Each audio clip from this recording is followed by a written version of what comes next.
Kita boleh mula dah Kak? Kita dah ada 36 orang. Sekarang ni apa dengan hari Isun? Ani ada ke? Ada, kami dua aja. Okey, sekarang ni tak apalah.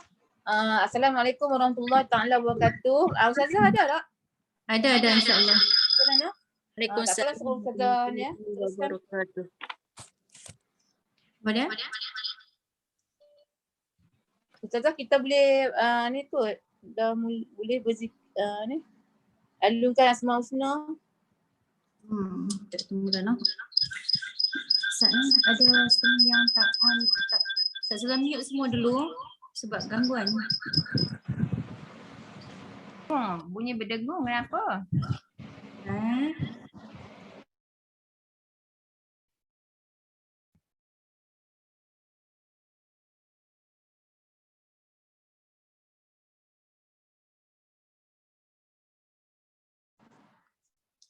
Kak ni cakap suara tak ada.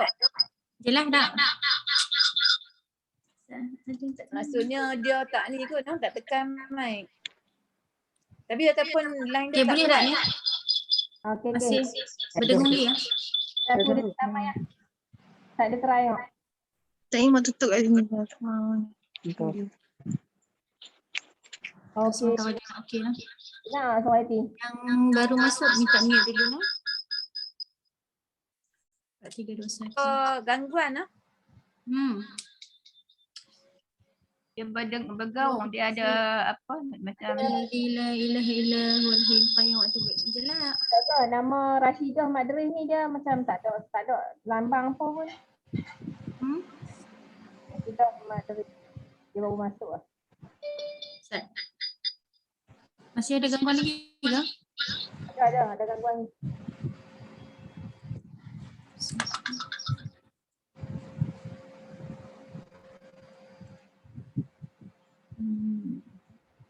Rohani dengan Sanioh ni dia tak ada mic lah. Rohani ya. Sanioh ni duk masuk ni dia tak duk try, tak boleh lagi ni. Dia Kadang-kadang dia punya line tak kuat. Dia tak boleh go. Sanioh ni Yang hari tu try dah Kak Bidah. Sanioh tu Memang masalah line. online. salah line dia kot. Suara. No. Ustazah bergaul ni. Boleh noh kat yang lain. Ustazah punya tu, Ustazah. Ustazah. Tempat Ustazah tu, tempat Ustazah. Ada gangguan. Ustazah punya bergaung. Tempat Ustazah. Cun, suara Yati tak clear ni Cun. Clear. Okey. Sebab apa dia kalau bila ramai buka suara je dia tak dengar. Okey dah clear elok ti. Okey. Bergaung lagi.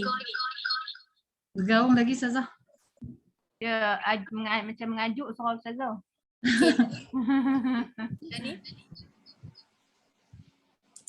Lani? Bergaung. Sama Ustazah. Sebentar. Tutup ni dulu.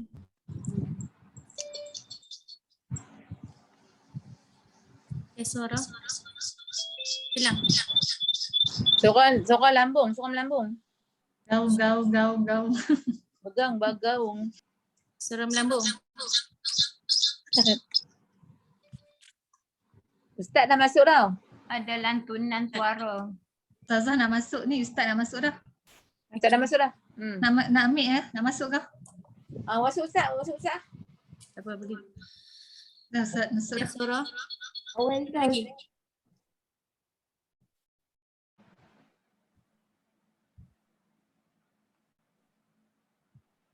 Ustaz dah ada. Saya guna speaker hak ni. Hak ni jelas tak? Ni jelas. Jelas? Ustazah. Okey. Okey. Astaghfirullahalazim allazi la ilaha illa huwal hayyul qayyum wa atubu ilaih.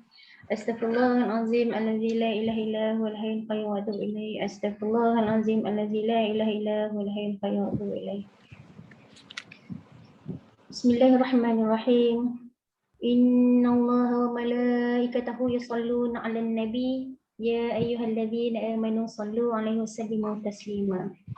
اللهم صل على سيدنا محمد الفاتح لما أغلق والخاتم لما سبق والناصر الحق بالحق والهادي إلى صراطك المستقيم وعلى آله وصحبه حق قدره ومقداره العظيم. لا حول ولا قوة إلا بالله العلي العظيم. لا إله إلا أنت سبحانك إني كنت من الظالمين. اللهم لا سهل إلا ما جعلته سهلا وأنت تجعل الحزن إذا شئت سهلا. Alhamdulillah, insyaAllah kita pendekkan masa tanpa membuang masa. Ustazah menjemput untuk AJK untuk mulakan majlis. Kita silakan insyaAllah. Tafadhal sekarang.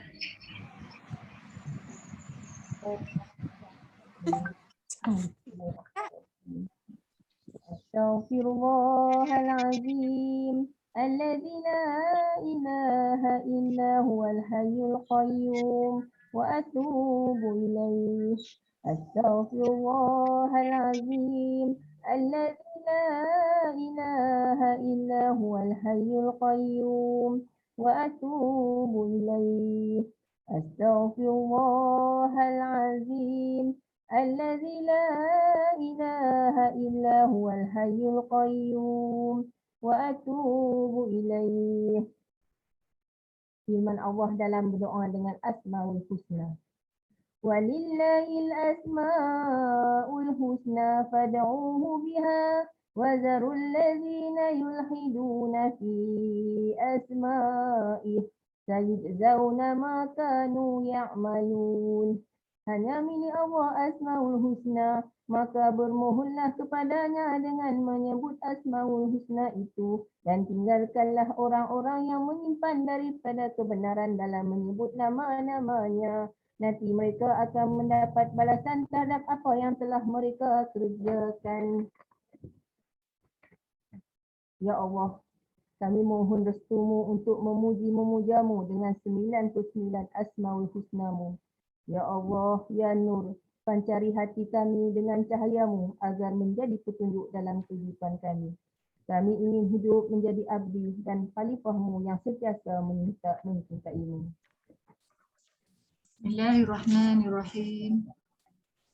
Nas'aluka ya man huwallahu allazi la ilaha illa huwa rahmanur rahim al-malikul qudusus salamul mu'minul muhaiminul azizul jabbar al-muttakabirul khaliful bari'ul musawwirul ghafarul wahabur razaqul fattahul alim al-qabidul basitul khafidul rafi'ul mu'izul muzilus sami'ul hakimul hakamul al-latiful khabirul halimul azim al-ghafurul syakur al-aliyul kabirul hafizul mufid al-hasibul jalil al-karimul raqibul mujibul wasi'ul hakimul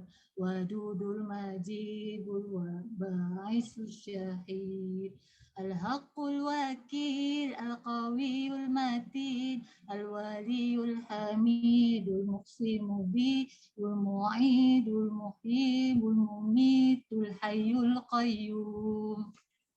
الواجد الماجد الواحد الأحد الصمد القادر المقتدر المقدم المؤخر الأول الآخر الظاهر الباطن الوالي المتعالي البر التواب المنتقم العفو الرؤوف المالك ذو الجلال والإكرام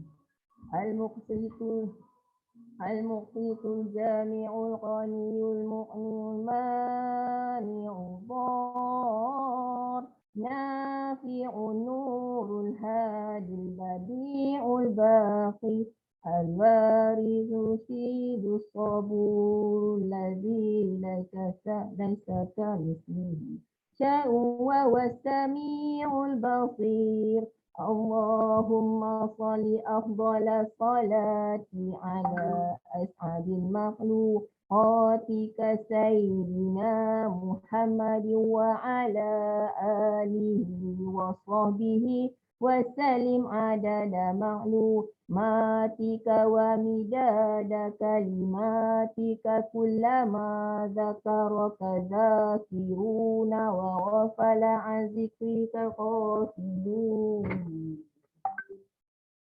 Penyucian hati.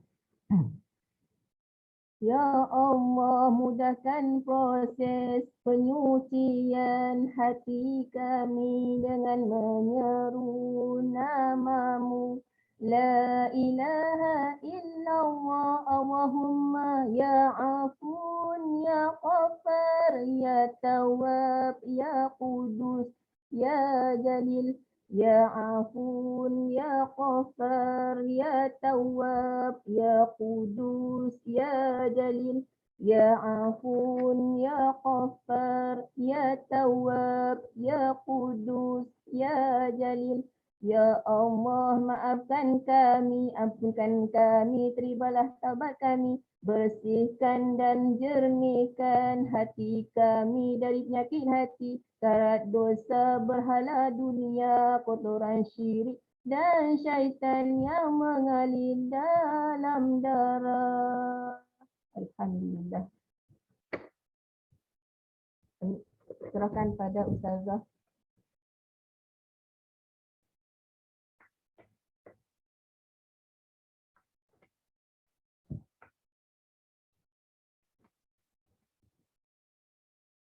Ustazah.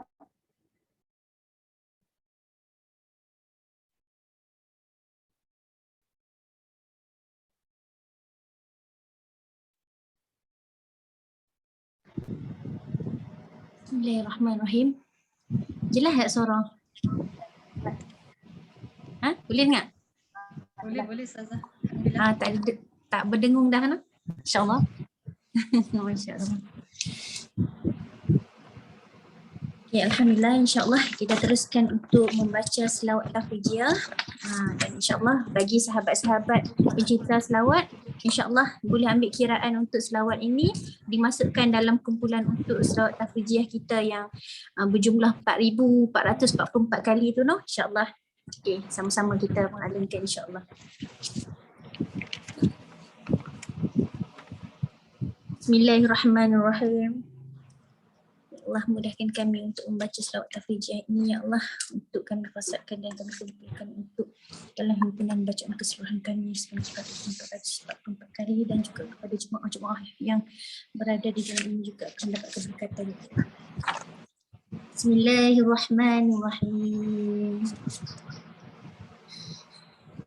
Allahumma salli salatan kamilatan wassalim salaman taman ala sayyidina Muhammadin alladhi tanhalu bihil uqaduh wa tanfariju bihil kurabu wa tuqadha bihil hawaiju wa tunalu bihi raibu wa husnul khawatimi wa yustasqal ghamamu biwajhil karim wa ala alihi wa sahbihi fi kulli lamhatin wa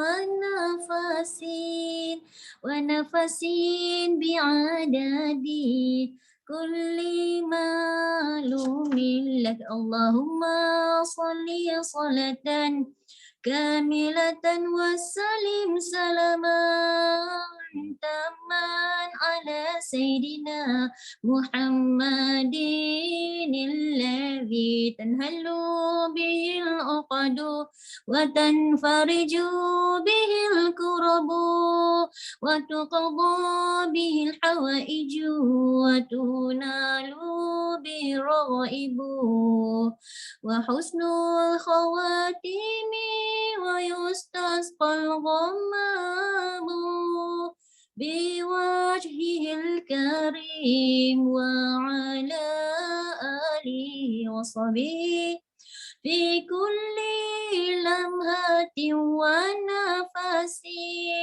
ونفس بعدد كل معلوم لك اللهم صل صلاة كاملة وسلم سلاما تاما على سيدنا محمد الذي تنهل به العقد وتنفرج به الكرب وتقضى به الحوائج وتنال به الرغائب وحسن الخواتيم ويستسقى الغمام بوجهه الكريم وعلى آله وصحبه في كل لمحة ونفس بعدد كل معلوم له اللهم صل صلاة كاملة وسلم سلاما تاما على سيدنا محمد الذي تنهل به العقد وتنفرج به الكرب وتقضى به الحوائج وتنال به الرغائب وحسن الخواتيم ويستسقى الغمام بوجهه الكريم وعلى آله وصحبه في كل لمحة ونفس بعدد كل معلوم لك اللهم صل صلاة كاملة وسلم سلاما تاما على سيدنا محمد الذي تنحل به العقد وتنفرج به الكرب وتقضى به الحوائج وتنال به الرغائب وحسن الخواتيم ويستسقى الغمام بوجهه الكريم وعلى آله وصحبه في كل لمحة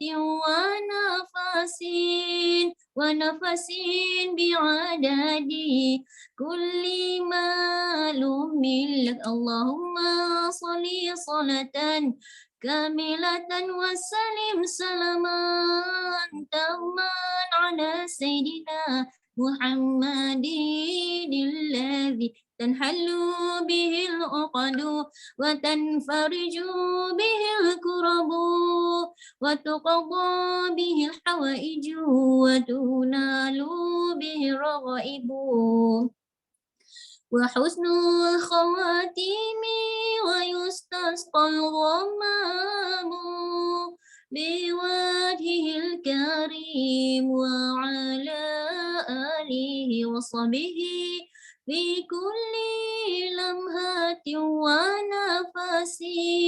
ونفس بعدد كل معلوم لك اللهم صل صلاة كاملة وسلم سلاما تاما على سيدنا محمد الذي تنحل به العقد وتنفرج به الكرب وتقضى به الحوائج وتنال به الرغائب وحسن الخواتيم ويستسقى الغمام بوجهه الكريم وعلى آله وصحبه في كل لمحة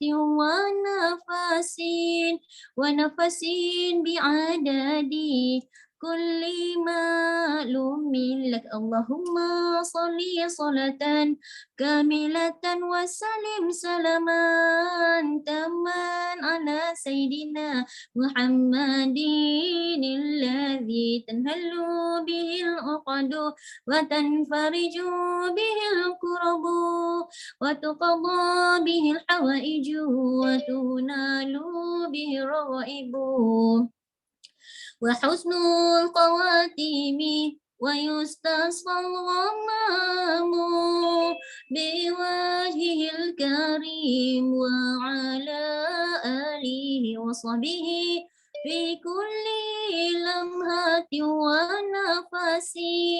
ونفس بعدد كل معلوم لك اللهم صل صلاة كاملة وسلم سلاما تاما على سيدنا محمد الذي تنهل به العقد وتنفرج به الكرب وتقضى به الحوائج وتنال به الرغائب وحسن الخواتيم ويستسقى الغمام بوجهه الكريم وعلى آله وصحبه في كل لمحة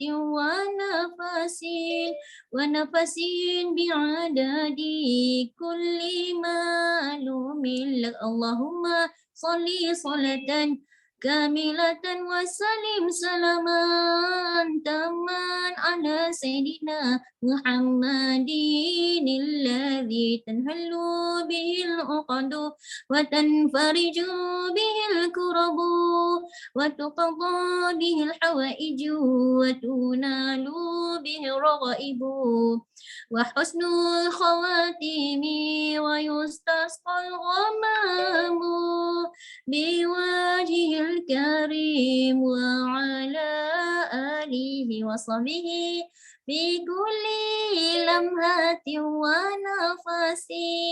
ونفس بعدد كل معلوم لك اللهم صل صلاة كاملة وسلم سلاما تاما على سيدنا محمد الذي تنحل به العقد وتنفرج به الكرب وتقضى به الحوائج وتنال به الرغائب وحسن الخواتيم ويستسقى الغمام بوجهه الكريم وعلى آله وصحبه في كل لمحة ونفس بعدد كل معلوم لك. Alhamdulillah, selesai sudah 11 kali bacaan selawat tafrijiyah. InsyaAllah dijemput Hajah Rafidah kita untuk buka bicara dan selanjutnya akan menjemput Ustaz masuk. Buka mic. Bismillahirrahmanirrahim. Alhamdulillah bi'alamin. Wassalatu wassalamu ala asyrafil mursalin Sayyidina Muhammad wa ala alihi wa sahbihi ajma'in. اللهم أنت ربنا لا إله إلا أنت خلقتني ونحن عبادك ونحن على عهدك ووعدك ما استطعنا نعوذ بك من شر ما صنعنا نبوء لك بنعمتك علينا ونبوء لك بذنوبنا فاغفر لنا فإنه لا يغفر الذنوب إلا أنت.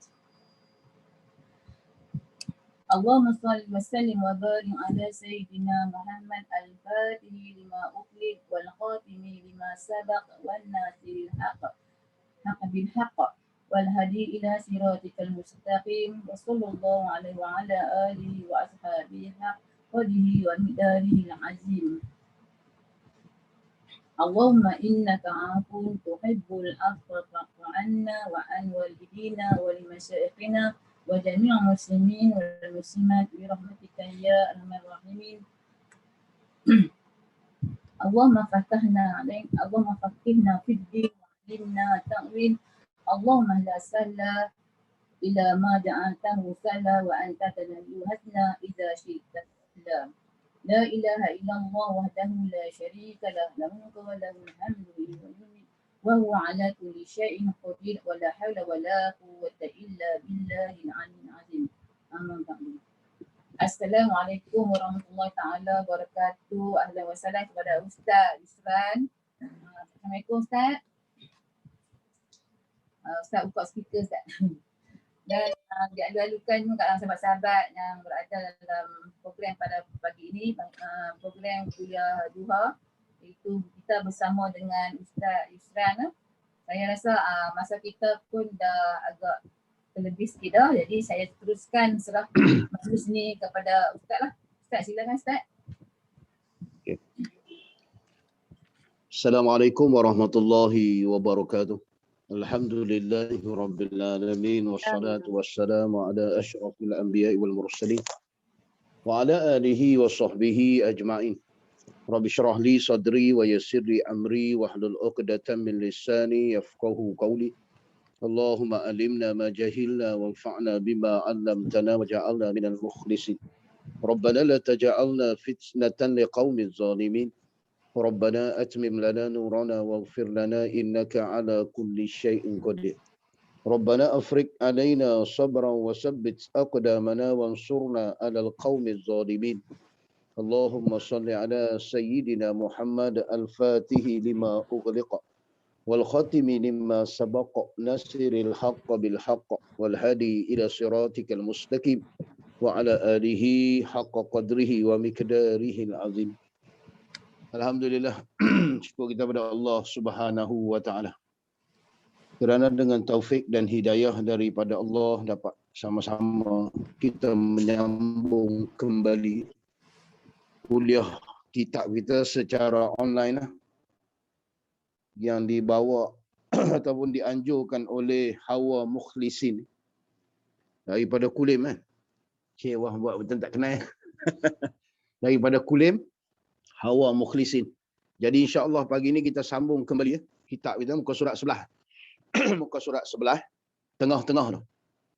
Dan kata musannif rahimahullahu taala wa nafa'ana bihi wa bi ulumihi fid darain amin ya rabbal alamin. Dan kerana banyak menyakiti mereka itu musyrikin Mekah. Lalu berpindahlah satu jamaah, satu kumpulan daripada muslimin. Setengah daripada mereka itu satu kumpulan daripada muslimin ialah Sayyidina Uthman ibnu Affan radhiyallahu an dan isterinya Sayyidatina Raqiyah anak Nabi sallallahu alaihi wasallam kepada negeri Habsyah dengan isyarat daripada Nabi sallallahu alaihi wasallam. Jadi sambungan kita ni nak cerita pula umat Islam ketika mana berada di Mekah ditindah orang musyrikin ni menyakiti mereka. Jadi Nabi bagi isyarat boleh berpindah. Ini perpindahan hijrah yang pertama berlaku kepada umat Islam. Jadi hijrah yang Nabi daripada Mekah pergi ke mana, itu hijrah yang kedua. Jadi kalau kita tengok sirah, hijrah yang pertama ialah hijrah ke negeri Habsyah. Negeri Habsyah. Jadi pergi pun atas, kita kata bahasa mudah dia, atas izin Nabi kita Muhammad sallallahu alaihi wasallam. Jadi kalau kita tengok dalam sirah ni, menyakiti musyrikin ni berlaku pada hujung tahun keempat kenabian. Masa tu mereka dah mula nak buat kacau lah. Makna dia mereka ni buat, kalau bahasa kita menyakiti umat Islam ni macam-macam. Jadi hari demi hari, bulan demi bulan, mereka mula. Jadi bila dah terlajak, Nabi suruh berpindah ke negeri Habsyah. Yang mana negeri Habsyah ni, kalau kita tengok, negeri Habsyah ni diperintah oleh seorang raja. Nama raja ni Asyamah. Asyamah Nagus. Nama raja tu. Kan biasa kita sebut Raja Habsyah kan. Jadi nama sebenar dia Asyamah. Asyamah Nagus. Tu. Raja yang memerintah Habasyah ni. Habasyah ni Afrika. Seluruh Afrika dia yang perintah. Dipanggil Asyamah Nagus. Dia ni raja yang adil. Raja yang adil, tidak menindas rakyat dia. Itu dipanggil raja yang adil, tidak menindas rakyat dia. Jadi Nabi suruh mereka ni keluar. Pergi hijrah ke Habasyah. Itu hijrah yang pertama. Antara yang pergi ialah menantu Nabi sendiri, iaitu Saidina Osman ibn Affan. Okey, Saidina Osman ibn Affan. Bersama dengan isteri dia, Raqiyah, anak Nabi SAW. Okey, habis tu. Jadi bila mereka keluar daripada Mekah? Mengikut setengah riwayat, mereka keluar waktu malam. Bila malam gelap, mereka keluar. Menuju ke laut, yang di mana di situ ada 2 buah perahu, kebetulan akan berlayar ke negeri Habsyah. Gitu. Akan berlayar ke negeri Habsyah. Lalu mereka pun naik, orang panggil perahu tu lah. Itu dia. Okey tak? Dengar? Jelas? Jelas? Okey dah? Okey. Habis cerita tu. Jadi mereka keluar pada waktu malam menuju Jelas, ke Ustaz. negeri Habsyah. Jelas dah? Okey, beres. Maka memuliakan mereka itu oleh Najasyi, Raja Habsyah. Nama betul dia Asyamah. Ingat tu. Raja Habsyah tu Asyamah. Ataupun kalau bahasa kita, dia sebut di sini masyhur, kita sebut Najasyi. Najasyi kan. Dia ni Raja Habsyah. Okey. Dia kata maka memuliakan mereka itu oleh Najasyi, Raja Habsyah. Dan dinamakan hijrah ini, hijrah yang pertama daripada 2 hijrah ke negeri Habsyah. Bermakna hijrah ni lah dipanggil hijrah pertama yang berlaku dalam sejarah Islam. Kalau orang tanya bila berlaku hijrah ni? Mula-mula sekali tahun keempat. Kalau kita tengok di sini, perhijrahan ke negeri Habsyah ni berlaku. Kalau kita tengok sini dia kata hujung tahun, kalau kita tengok di sini tahun keempat kenabian itu berlaku secara perlahan pada mulanya, tapi beransur-ansur buruklah penindasan orang musyrikin ni. Itu dia. Jadi masa itulah Nabi suruh puak ataupun kumpulan orang Islam ni berhijrah ke bumi Habsyah.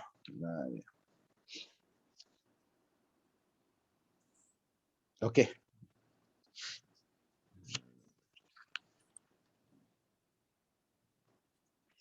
Kita teruskan. Jadi hijrah ni maklumat dia makna dia 2 kali berlaku lah. Satu berlaku ke negeri Habsyah, yang keduanya berlaku ke negeri Madinah. Dan yang demikian itu pada bulan Rejab ni.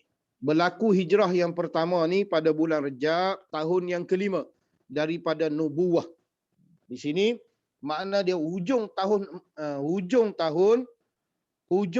yang keempat kenabian Nabi berlaku penindasan yang teruk masa tu. Jadi tahun yang kelima, masuk tahun yang kelima, Nabi suruh berhijrah ke negeri Habsyah.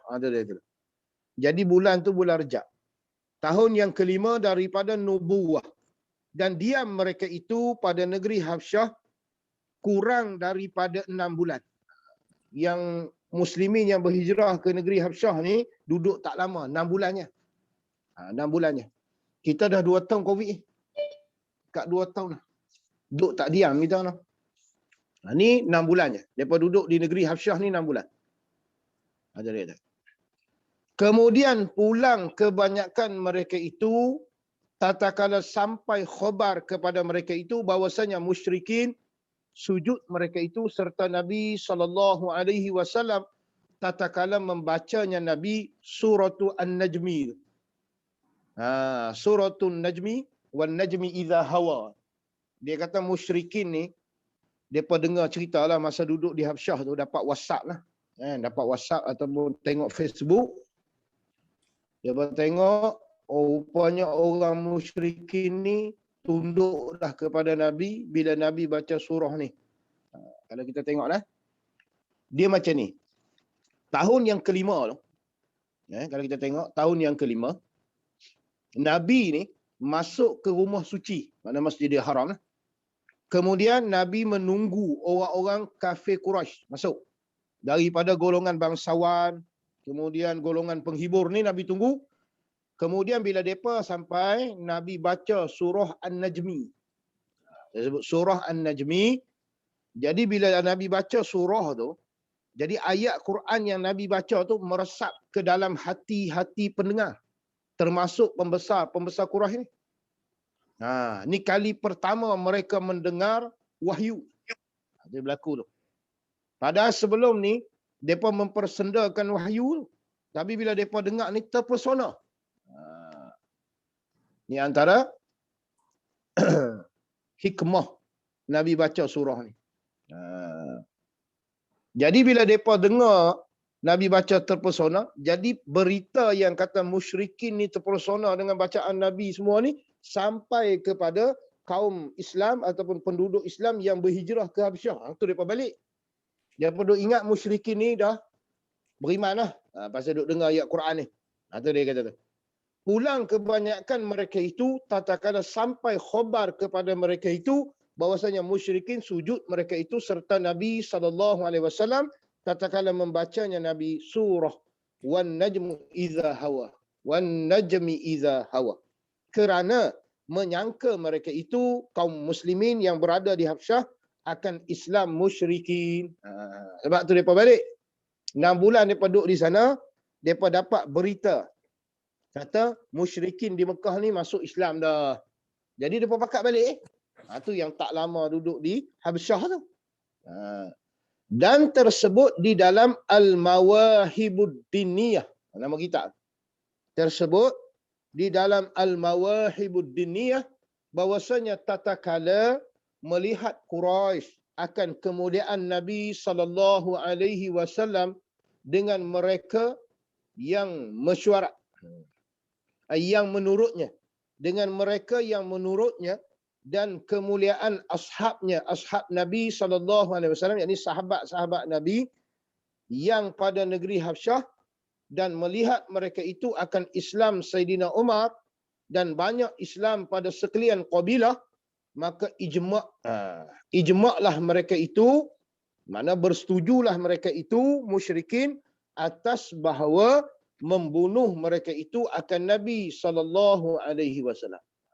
Jadi bila musyrikin ni tengok ramai dah pengikut yang beriman ni, orang-orang ni pakat beriman dengan Nabi, kemudian sahabat-sahabat Nabi bila pergi negeri Habsyah dimuliakan oleh Raja Najasyi tu. Bermakna dia muliakan mereka itu, jadi mereka ni rasa tergugat lah. Musyrikin ni rasa tergugat. Tu kadang-kadang kita tengok. Orang musyrikin ni, bila orang Islam ni bersatu, kelang kabut. Ini salah satu tanda yang berlaku pada zaman Nabi. Sama kita hari ni. Sebab tu orang Islam ni dia kena bersatu. Islam ni bila bersatu, jadi kuat kekuatan dia. Tapi musyrikin ni dia tak boleh tengoklah orang Islam bersatu. Jadi dia cari jalan. Macam mana nak beri pecah orang Islam. Itu yang berlaku hari ni. Situasi kita di Malaysia ni lagu tu lah. Nak pecahkan orang Islam, nak guna orang kafir, orang tak percaya. Guna orang Islam. Guna orang Islam masuk racun sikit-sikit, pecah belah habis. Itu parti yang paling banyak pecah, parti Melayu. Orang Islam. Ini bukan cerita politik. Ini kita nak beri nampak gambaran. Sebab tu musyrikin Mekah, dia takut bila Islam ni ramai, penyokong ramai, jadi mereka akan tertindas. Jadi mereka fikir cara macam mana nak buat bagi Islam ni untung, mereka nak bunuh Nabi SAW. Nampak tu? Ini cerita dia dalam ni. Tu kita nampak gambaran tu. Jahat tak jahat musyrikin ni? Dia. Maka sampai khabar itu kepada Abi Talib. Bila dengar cerita kata musyrikin ni nak bunuh Nabi, cerita ni sampai kepada pak menakan Nabi SAW, iaitu Abi Talib. Anak Abdul Muttalib yang Nabi duduk dengan dia tu. Ayah Sayyidina Ali tu. Sampai cerita pada dia. Maka menghimpun ia Abi Talib akan segala Bani Hashim dan Bani Muttalib. Bila dia dengar cerita kata mereka ni nak bunuh Nabi, dia panggil semua kaum kerabat daripada keturunan Hashim dan keturunan Muttalib. Dan memasuk mereka itu akan Rasulullah sallallahu alaihi wasallam. Betul tak? Memasak. Memasuk kan memasak lah. Saya punya kitab tak jelas dah. Memasuk Ustaz. Memasuk kan? Huruf mim tu. Memasuk. Memasuk ke memasak? Mim. Memasuk mereka itu akan Rasulullah akan Memasuk. Akan syakbun. Masuk kan? Ustaz.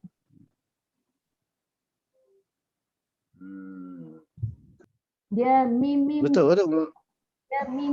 Mim ada alif eh? Mim ada alif eh? mim min Betul. alif sin qaf. Okey.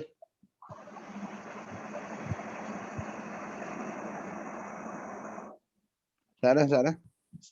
Saya punya kitab tak betul lah dah.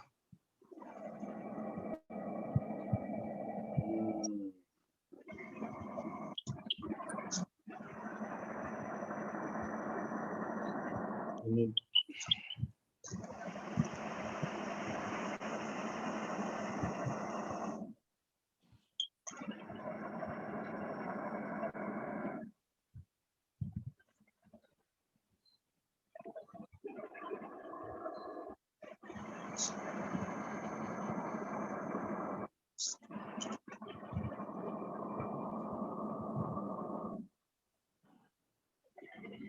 okey. Tadi. Dan memasuk mereka itu musyrikin ataupun Bani Hashim dan Bani Muttalib akan Rasulullah sallallahu alaihi wasallam akan satu sya'bun, akan sya'ab mereka itu dan menegah mereka itu akan dia daripada mereka. Kita baca dulu dan menegah mereka itu akan dia daripada mereka yang menghendaki membunuhnya. Maksud dia Bani Hashim dan Bani Muttalib ni bawa Nabi letak satu tempat yang mana tempat ni golongan musyrikin tak boleh nak pergi. Tak boleh nak pergi bunuh dia. Dan adalah perbuat mereka itu akan demikian itu atas jalan memeliharakan kemaluan dan cemburu atas puak mereka itu.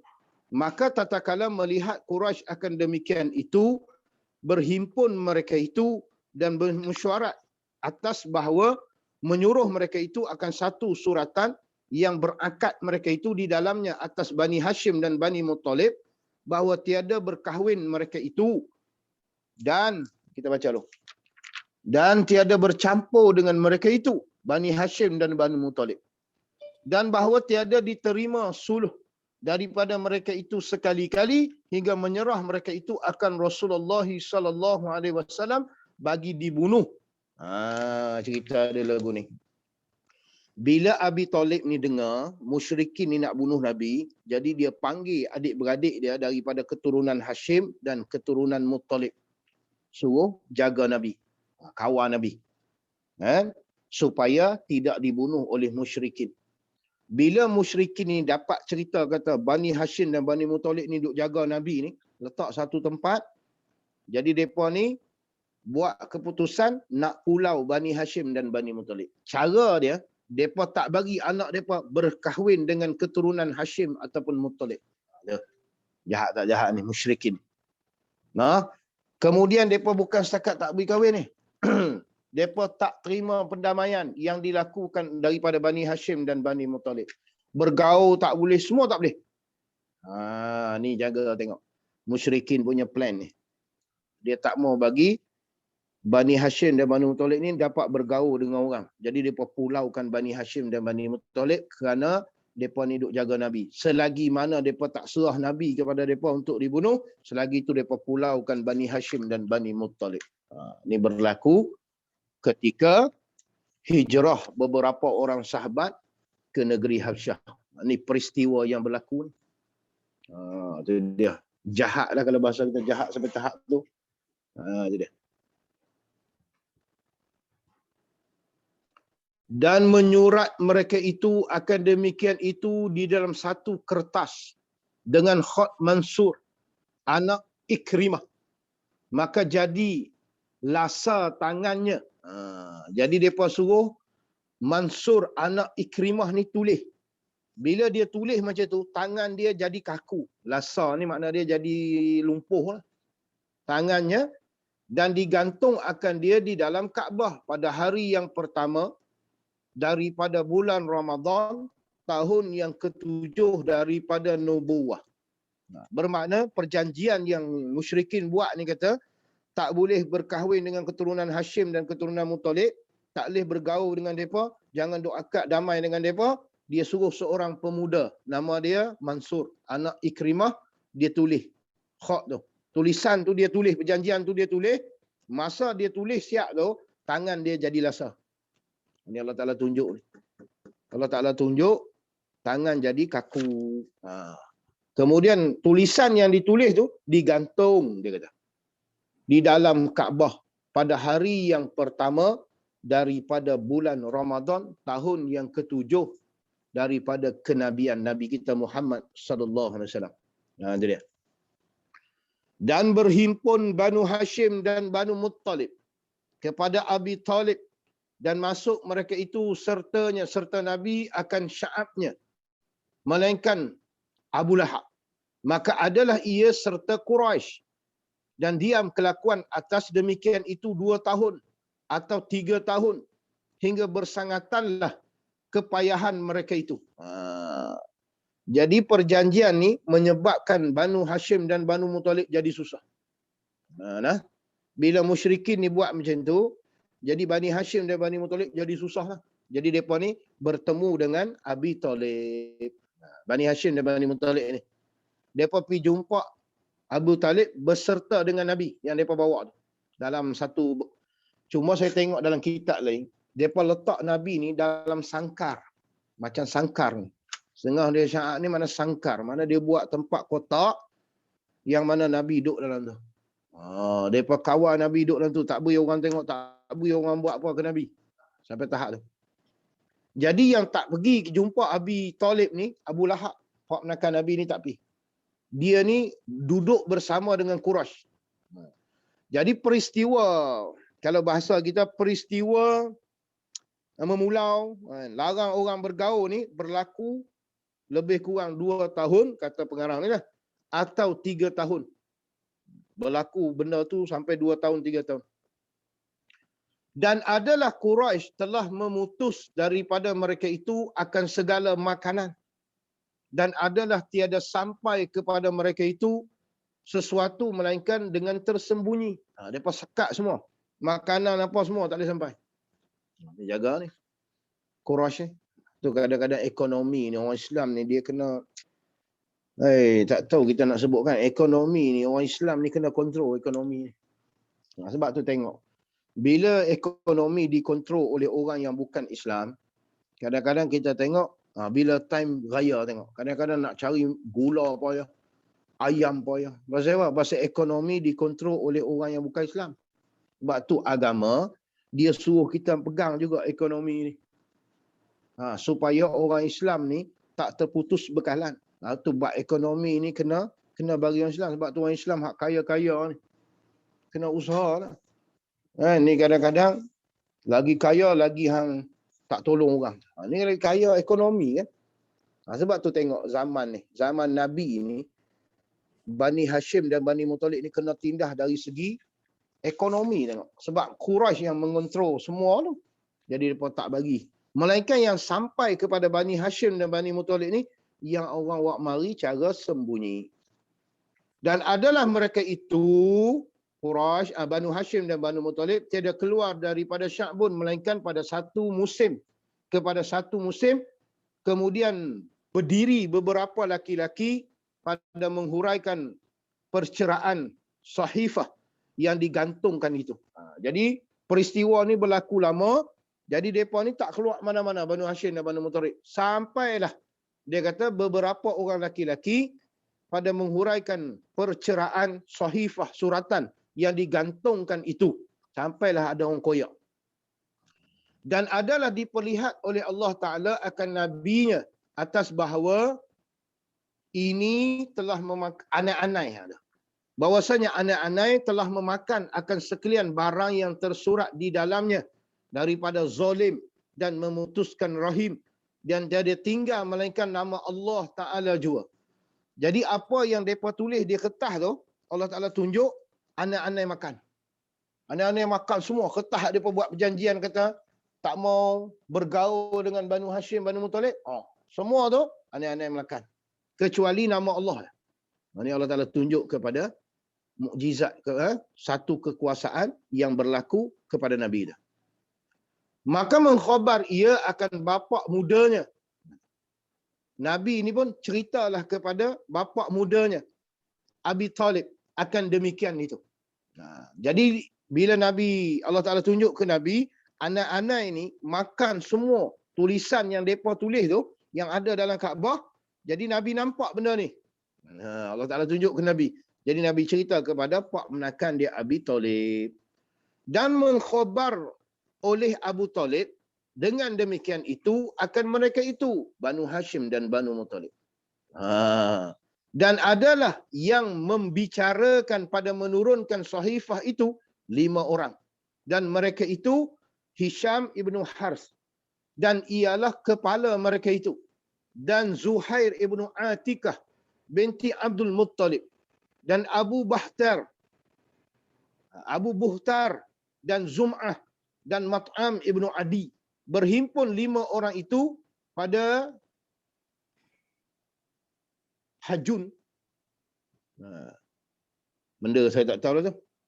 Dan ijma' mereka itu atas menghuraikan dia. Maka berkata bagi mereka itu Zuhair, akulah awal mereka yang bertutur. Maka tatkala berpagi-pagi mereka itu pada pergi sekaliannya kepada tempat bercakap-cakap mereka itu, dan datang Zuhair pada pakaian yang elok, maka tawaf ia 7 keliling. Kemudian berhadap ia kepada manusia.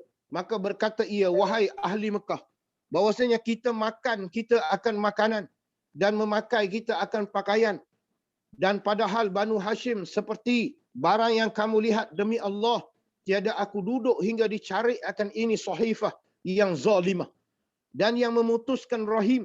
Maka sahut Abu Jahal, dusta engkau. Demi Allah, tiada dicarikan. Maka sahut Zum'ah, engkau demi Allah terlebih dusta. Tiada redha kami hingga redha engkau. Dan berkata Abu Buhtari, benar Zum'ah, tiada kami redha barang yang disuratkan padanya, dan tiada kami membenar akan dia. Dan berkata Mat'am ibnu Adi, telah benar kedua kamu, dan dusta mereka yang berkata lain daripada demikian itu. Kami berlepas kepada Allah daripadanya dan daripada barang yang disuratkan di dalamnya. Sahut Abu Jahal ini, pekerjaan yang telah dihukumkan pada malam yang bermesyuarat kamu padanya pada tempat yang lain daripada tempat ini. Maka berdiri Mat'am pergi kepada sahifah yang tergantung itu, maka didapatkan dia telah dimakan oleh anak-anak akan dia, melainkan barang yang ada ia daripada nama Allah Ta'ala, seperti barang yang mengkhabar Nabi SAW, maka dikoyak akan dia. Maka keluarlah mereka itu daripada Syam, dan demikian itu pada tahun yang ke-10 daripada nubuwah. Jadi kan yang ni saya tak bisa dengar. Ni kali pertama saya dengar. Makna dia, bila Quraisy sepakat buat sekatan ekonomi kan, dengan sekatan pergaulan semua ni, dia tak mau bagi orang bergaul. Jadi tulis pada surat, gantung di dinding Kaabah. Cuma takdir Allah, tulisan ataupun perjanjian yang mereka buat tu dimakan oleh anak-anak. Tapi siapa pun tak tahu mereka duk gantung. Jadi mari 5 orang yang kita sebut tadi tu, mereka ni kesian tengok, kita boleh makan, Bani Hashim, Bani Muttalib tak boleh makan, kita pulau mereka kan. Jadi perjanjian ni zalim dia. Lah ni kita nak koyak semua perjanjian ni. Jadi Abu Jahal kata tak boleh. Itu perjanjian yang kita buat. Jadi ada yang setuju nak koyak, ada yang tak setuju. Antaranya Abu Jahal. Abu Jahal ni orang panggil bapak goblok. Tahu goblok? Kalau bahasa kita panggil goblok. Bapak paling bodoh atas muka bumi ni Abu Jahal. Atau panggil Abu Jahlin. Nama dia tadi tu, kan? Antara orang yang 5 orang kan dia sebut tadi. Berhimpun 5 orang tu kan. Dan mereka itu Hisham. Hisham tu, setengah kata Hisham tu Abu Jahal lah. Nama dia. Setengah kata Omar ibn Hisham. Setengah kata Hisham. Ni Abu Jahal, bapa zolim ni. Dia yang kata, oh perjanjian kita buat betul dah. Ada dalam surat tu. Tengok surat tu. Jadi antara mereka 5 orang, seorang tu pergi ambil surat tu. Nak tengok balik perjanjian tu, tiba-tiba dimakan oleh anak-anak. Nabi dah tahu dah benda ni. Cerita kepada Abi Talib. Abi Talib yang cerita kat mereka ni. Mereka pergi tengok. Ni nak cerita hebatnya Nabi ni. Jadi, kita kata apa? Pulau memulau ni, Bani Hashim dan Bani Muttalib ni, sekatan ekonomi semua ni, dia kata, berlaku, dia kata, tahun tu. Dan demikian itu pada tahun yang ke-10 daripada nubuwah. Jadi kalau kita tengok balik, tahun yang ke-7 kan, 8, 9, 3 tahun tu. Dia pun buat macam tu. Kepada keturunan Hashim dan keturunan Muttalib. Dan mati Abu Talib pada tahun yang ke-10 ini. Kemudian daripada keluar daripada sekatan ni dengan 8 bulan. Lepas pada 8 bulan keluar daripada sekatan ekonomi yang dibuat oleh Quraisy terhadap Bani Hashim dan Bani Muttalib, dia pun meninggal dunia. Tu. Meninggal dunia, dia kata dan 21 hari dan adalah umurnya 87 tahun. Ketika Abu Talib meninggal dunia, selepas daripada keluar daripada kepungan yang dibuat oleh orang musyrikin, yakni kalau bahasa kita tadi itulah, sekatan ekonomi, sekatan pergaulan semua ni, PKPD lah tu. Kan? Bila PKPD ni dibuka, tak lama lepas pada PKPD ni, kan, lebih kurang dalam 8 bulan dan 21 hari, umur dia pun masuk dah 87, meninggal dia. Berkata Ibnu Abbas radhiyallahu anhuma, melintangi Rasulullah sallallahu alaihi wasallam akan jenazah Abi Talib dan berkata ia, telah menghubung engkau akan rahim engkau dan membalas akan dikau oleh Allah akan kebajikan wahai bapa saudaraku. Nabi doa. Dia kata, Nabi sebut gini. Nabi kata, engkau ni antara orang yang berjaya menghubungkan silaturahim.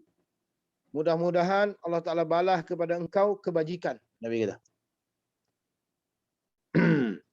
Dan wafat Sayyidatina Khadijah radhiyallahu anha pada ini tahun yang ke-10 juga. Bila lepas pada Abu Talib meninggal pula isteri Nabi yang tercinta, nama dia Sayyidatina Khadijah binti Khuwailid pada tahun yang ke-10 juga. Maka berturut-turutlah atas Nabi SAW 2 musibah. 2 musibah, iaitu mati bapa saudaranya, bapa mudanya, dan mati isterinya Sayyidatina Khadijah radhiyallahu anha. Bermakna tahun ni tahun kesedihan. Tahun yang ke-10 ni dipanggil tahun kesedihan bagi Nabi SAW. Kehilangan 2 orang yang banyak bantu Nabi lah. Kan? Banyak tolong Nabi, banyak. Kita kalau bahasa kita kan, tu Abi Talib. Dan keluar Rasulullah SAW pada ini tahun yang ke-10 ke negeri Taif. Ada tulis sini Taib. Kan? Kalau kita nak baca Taif kan? Ada Taib. Keluar kepada negeri Taif. Kata Qil, dan bersama-samanya Nabi SAW Zaid ibn Harithah. Ini yang kata Nabi pergi berdakwah luar daripada kota Mekah. Peristiwa ni berlaku tahun yang ke-10 Hijriah Nabi. Okey. Kemudian daripada wafat Sayyidatina Khadijah dengan 3 bulan. Jadi bila Sayyidatina Khadijah meninggal dah 3 bulan, Nabi buat keputusan nak pergi berdakwah kepada penduduk Taif di luar kota Mekah. Itu dia. Kata setengah ulama, Nabi pergi bersama Zaid ibn Harithah. Sebab tu kalau puan-puan pergi umrah, kan? Yang mana pernah pergi umrah lah dulu tu. pergi umrah, kan kadang-kadang dia ada jadual yang pergi ziarah Taif. Kan bila kita pergi ziarah Taif, dia ada dua laluan. Satu laluan yang kita kata dua marhalah. Makna dia boleh buat jamak lah, boleh qasar lah. Satu laluan lagi, dia tak boleh jamak qasar. Dia tak boleh jamak, tak boleh qasar. Sebab laluan tu tak sampai dua marhalah. Cuma laluan yang tak sampai dua marhalah tu, kalau kita pergi, kan, saya pernah lalu lah. Kalau kita pergi, kita akan nampak laluan yang mana pernah diguna oleh Nabi SAW ketika pergi ke Taif. Bermakna laluan itu masih ada sampai sekarang. Sebab kita atas jalan tar, jadi bila kita naik atas jalan tar, kita akan nampak setengah driver ni ataupun pemandu pelancong ni, dia akan tunjuk kat kita laluan yang pernah digunakan zaman Nabi dulu. Kita duduk atas jalan tu, kita akan nampak belah sana. Laluan tu macam tu. Macam ular tu. Macam ular. Macam kita kata macam bentuk ular. Nabi pergi ke Taif tu. Ni cerita dia. Tu dia. Nabi pergi dengan Zaid ibn Harithah. Cuma lepas pada 3 bulan. Tu dia kata. Kemudian daripada wafat Sayyidatina Khadijah 3 bulan. Kepada 3 malam yang tinggal daripada bulan Syawal. Dia kata ada lagi 3 malam, 3 bulan. Dia kata dengan 3 bulan kepada 3 malam yang tinggal daripada bulan Syawal. Mana bulan Syawal ni ada lagi 3 malam. Nak habis. Hal keadaan Nabi SAW menuntuti pertolongan daripada orang-orang besar kabilah Saqif. Kabilah Saqif. Jadi tujuan Nabi pergi ni, Nabi nak pergi jumpa kabilah Saqif yang duduk di Taif. Kabilah Saqif yang duduk di Taif, Nabi nak minta tolonglah kepada mereka. Dan adalah ia Nabi SAW bersangatan duka cita kerana wafat ataupun mati Abi Talib. Jadi Nabi ni dalam keadaan sedih lah. Sedih sungguh ni. Kehilangan 2 orang yang tercinta ni. Dua-dua ni jasa besar lah dalam Islam ni. Walaupun seorang tu setengah riwayat kata tak beriman kan. Tak apalah Abi Talib tu. Tapi jasa dia, bantuan dia kepada Nabi ni tak boleh dinafi lah. Jadi Nabi pergi kepada Taif atas tujuan nak minta tolong kabilah Saqif. Ni saya nak sebut sikit. Kabilah Saqif ni antara yang disebut oleh Nabi akan muncul daripada kabilah Saqif ni 2 orang. Tanda kiamat ni. Kabilah Saqif yang Nabi nak pergi jumpa ketika keluar daripada Mekah nak berdakwah di Taif ni, Nabi nak pergi jumpa kabilah Saqif ni lah. Dan kabilah Saqif ni lah yang arah budak-budak ambil batu punggai Nabi tu. Ni kabilah ni lah. Nabi dalam keadaan sedih kematian bapa, saudara dan juga isteri. Tengok suasana tu. Nabi nak pergi minta tolong, depa boleh halau Nabi. Tengok. Dan tatkala sampai Rasulullah SAW ke Taif. Ni betul Taif. Patutnya huruf Ta tadi. Hak atas tu negeri Taif. Sepatutnya Fa, Taif. Qasad ia Nabi SAW kepada beberapa orang daripada kabilah Saqif yang penghulu dan yang mulia-mulia mereka itu kabilah Saqif. Jadi Nabi bila sampai ke Taif, Nabi nak pergi tuju kepada tok ketua lah daripada kabilah Saqif ni. Dan mereka itu 3 saudara, 3 beradik. Yang pertama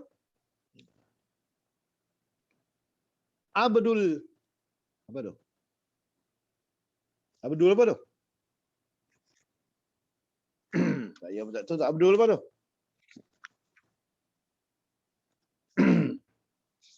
Boleh cerita Abdul apa tu nama dia? Huruf apa tu? Ya Laila. Abdul Yalil lah Ustaz. Yalil kan?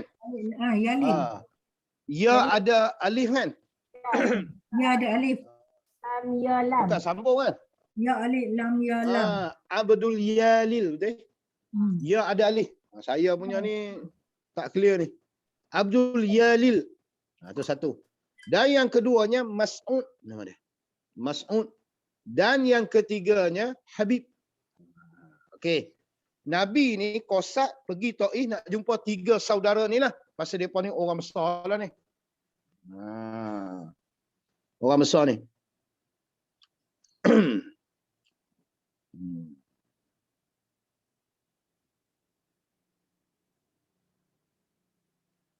Dia kata beberapa anak Umair dan beberapa orang anak Umair Nabi nak jumpa.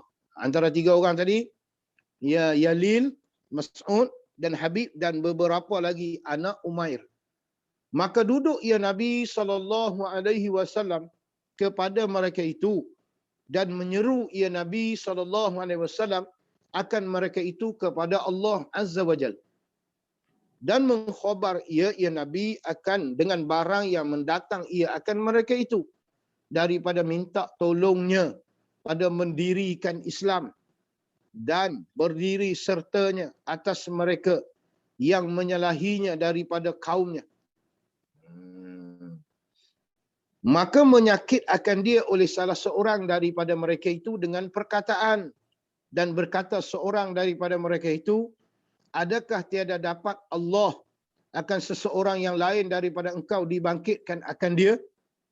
Dan berkata yang ketiga, demi Allah, tiada aku berkata-kata akan dikau satu kalimah sekali-kali. Sungguhnya jika adalah engkau itu Rasul daripada Allah, seperti barang yang engkau katanya, engkau ke atasnya, engkau terlebih besar kesusahan daripada bahawa aku kembalikan atasmu akan perkataanmu.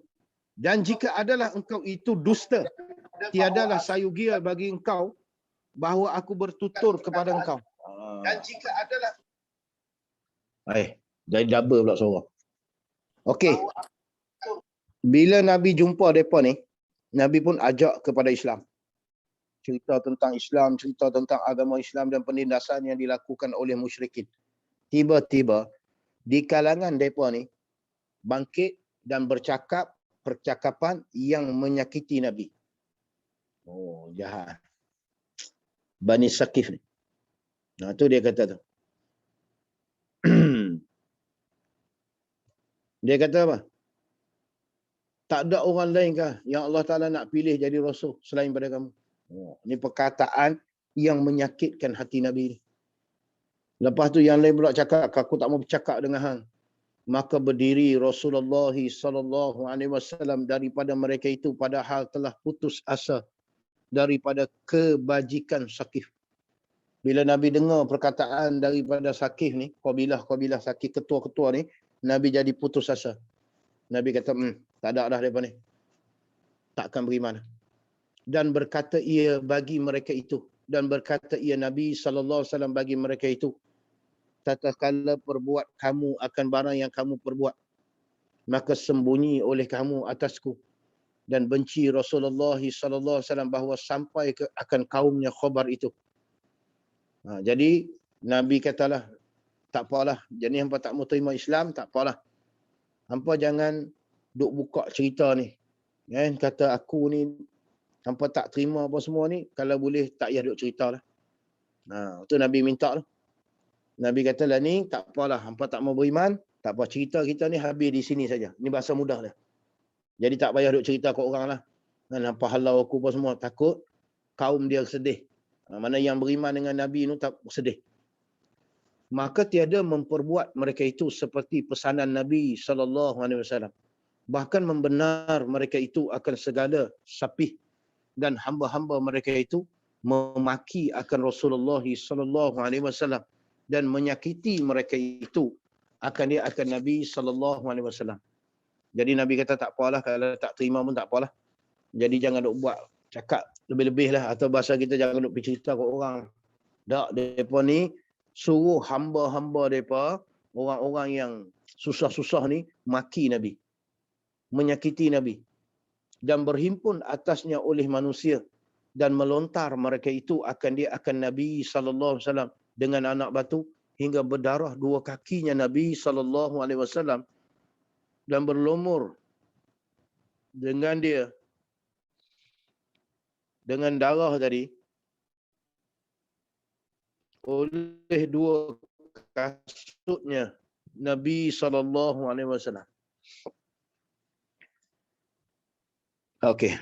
Jadi bila penduduk Sakif ni tak terima dakwah Nabi, depa upah pula hamba-hamba depa, orang-orang yang kita kata orang-orang susah lah di kalangan depa ni, suruh maki Nabi.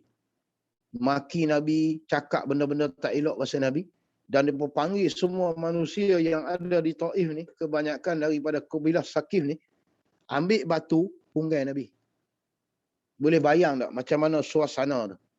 Nabi dua orang. Nabi dengan Zaid ibn Harithah. Kemudian ramai penduduk Taif ni kutip batu punggai Nabi. Dengan anak batu. Manusia yang paling mulia atas muka bumi dipunggai dengan batu. Macam mana perasaan? Kalau kita duduk bersama tu lagu mana? Tak tahu nak cerita lah lagu mana ni. Punggai Nabi ni sampai berdarah. Gamak lah kalau bahasa kita. Tergamak hampir punggai Nabi sampai berdarah. Tapi nak buat macam mana? Jahil. Tu berdarah dua kakinya Nabi SAW dan berlumur dengan dia dengan darah oleh dua kasutnya. Nak cerita kata darah ni banyak tak banyak sampai bertakung dalam kasut. Dia berpunggai Nabi tu berdarah sampai darah tu mengalir kena di kasut penuh.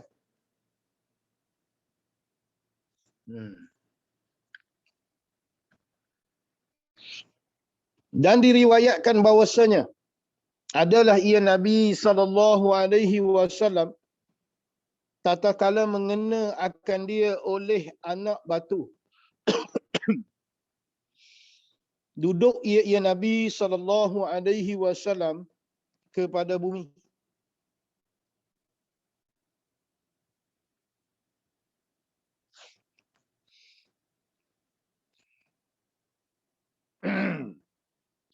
Maka datang mereka itu membangun akan dia akan Nabi SAW. Jadi bila Nabi, mereka punggai Nabi dengan batu ni, sakit ni sampai Nabi duduk. Nabi terduduk. Kemudian mereka mari dekat Nabi, suruh Nabi bangun. Maka apabila berjalan ia Nabi SAW,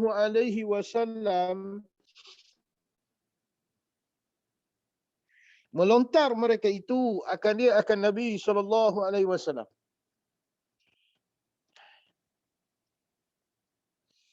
Dan tertawa-tawa mereka itu atasnya atas Nabi SAW. Dan Zaid ibn Harithah menahan akan dia akan Nabi SAW dengan dirinya. Hingga sungguhnya telah luka ia Zaid ibn Harithah pada kepalanya. Akan sebagai luka hingga datang Nabi SAW kepada jidar kebun Utbah dan Syaibah, dua anak Rabi'ah.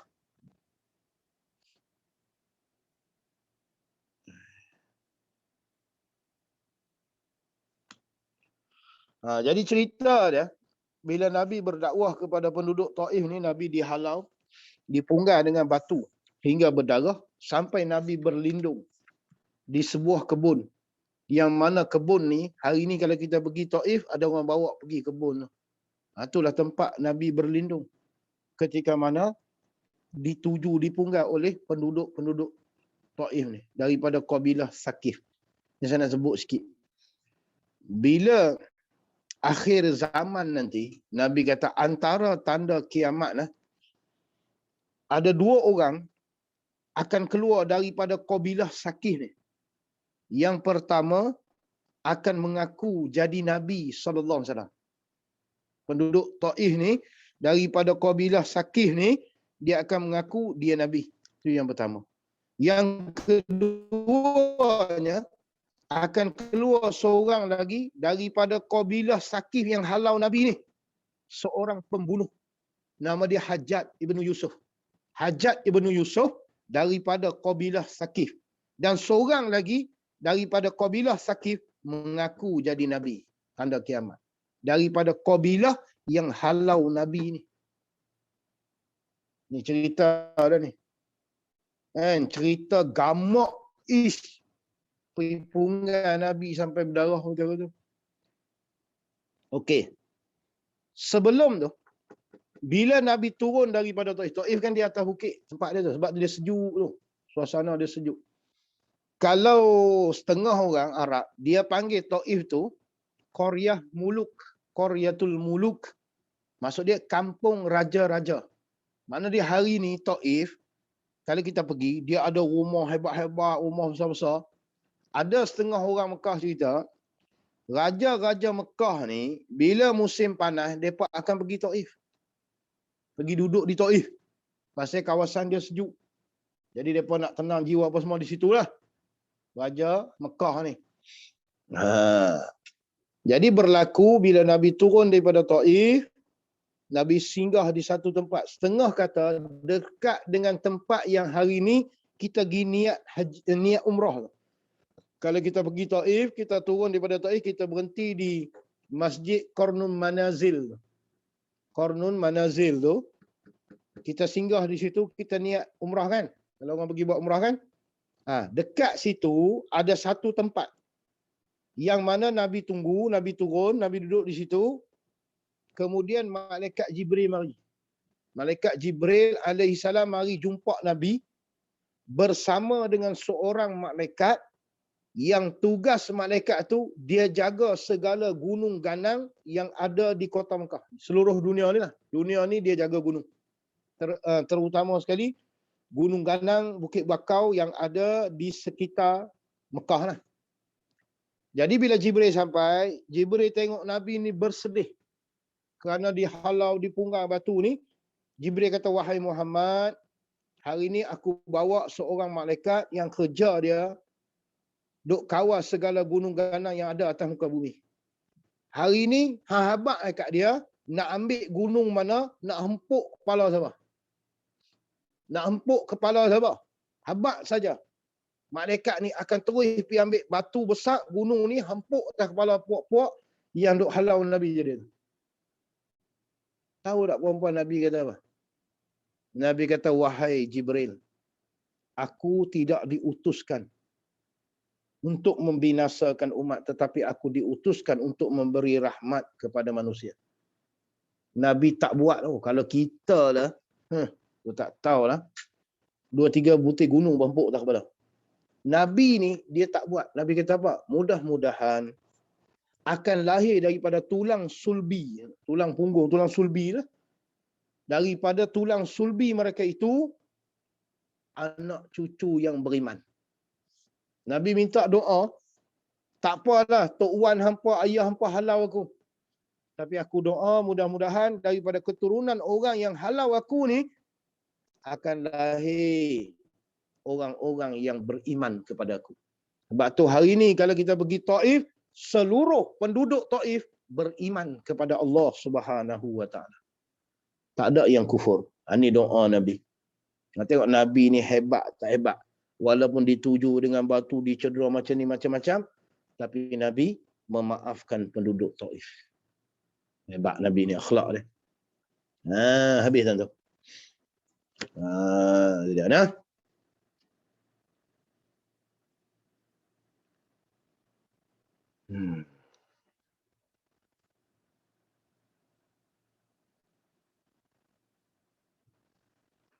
Okey, sambung sikit. Datang Nabi kepada Jidar. Jidar ni dinding ataupun pagar lah. Kebun bagi Utbah dan Syaibah, 2 anak Rabi'ah. Dan kenali mereka itu daripada Nabi. Mereka kenal lah Nabi. Mereka ni bila tengok Nabi, mereka kenal. Dan menyehajai kepada satu pohon kayu, maka duduk ia Nabi SAW di bawah bayang-bayang hal keadaan duka cita. Jadi bila Nabi masuk kawasan kebun tu, Nabi pergi cari satu pokok kayu, Nabi duduk di bawah dia. Teduhan daun kayu tu dalam keadaan duka cita. Dan dua orang tuan kebun itu menilik keduanya tuan kebun kepadanya. Jadi dia pun duduk tengok, perhati tengok. Dan kesihani keduanya tukang kebun akan Nabi SAW. Maka menyeru keduanya tukang kebun ni, tokek kebun tu lah, akan seorang sahaya bagi keduanya yang Nasrani, yang beragama Nasrani. Depa ni ada pekerja yang beragama Nasrani. Dikatakan baginya Adas. Tu orang panggil kebun Adas. Adas yang orang buat pi tu. Nama dia Adas. Dan berkata keduanya tu, Utbah dan Syaibah tu lah. Ambil olehmu akan setangkai daripada ini inap, buah anggur ni, ambil setangkai dan hantar olehmu di dalam bekas dan bawa pergi olehmu dengan bekas ni kepada demikian laki-laki itu. Jadi dia panggil pekerja dia kata ni, ambil buah anggur ni, bubuh dalam bekas, pergi hantar dekat lelaki yang duduk bawah pokok tu. Ni. Maka memperbuat akan demikian itu oleh Adas. Maka tatkala menghantar Nabi akan tangannya. Dia bila dia beri bekas tu, Nabi pun ambil, sambut. Kemudian Nabi nak makanlah. Nabi pun ambil tangan dia, menghantar Nabi akan tangannya yang mulia. Berkata ia, Bismillahirrahmanirrahim. Kemudian memakan ia. Jadi Adas ni pun suarlah buah anggur yang ada dalam bekas tu. Nabi pun ambil. Bila Nabi ambil, Nabi pun suar tangan. Ambil buah anggur tu, Nabi baca Bismillahirrahmanirrahim, baru Nabi makan.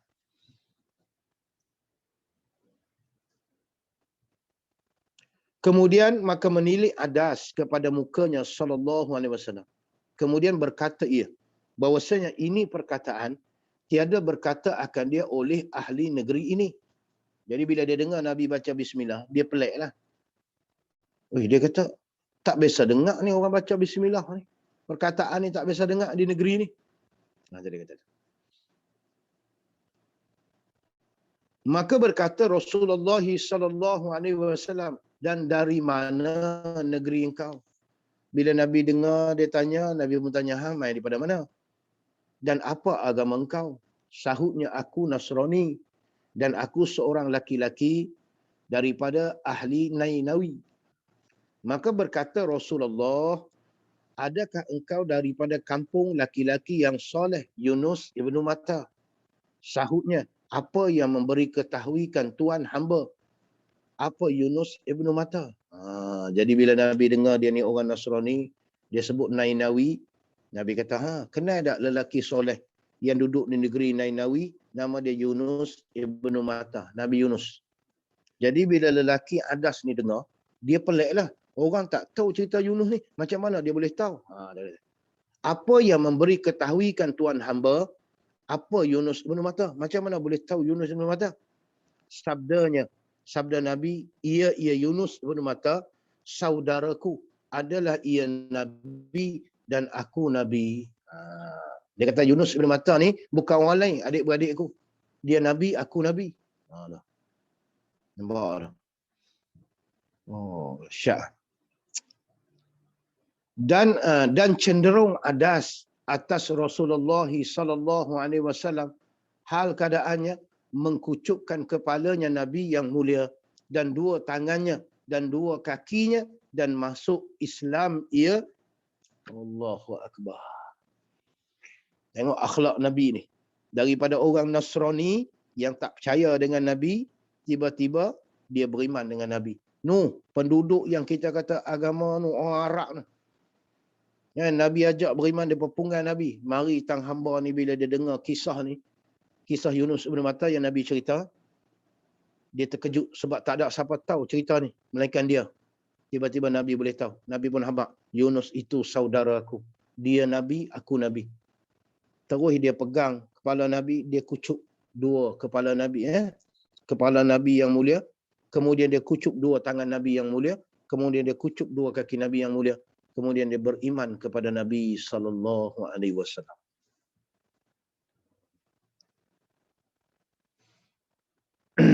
Habis tu. Dan bermula tua tuan kebun itu menilik keduanya pada demikian itu. Maka berkata salah seorang daripada keduanya bagi yang satu lagi, adapun hamba engkau itu telah membinasa ia akan dia. Kita berhenti tuan-tuan. Dan bermula 2 tuan kebun itu. Wallahu a'lam.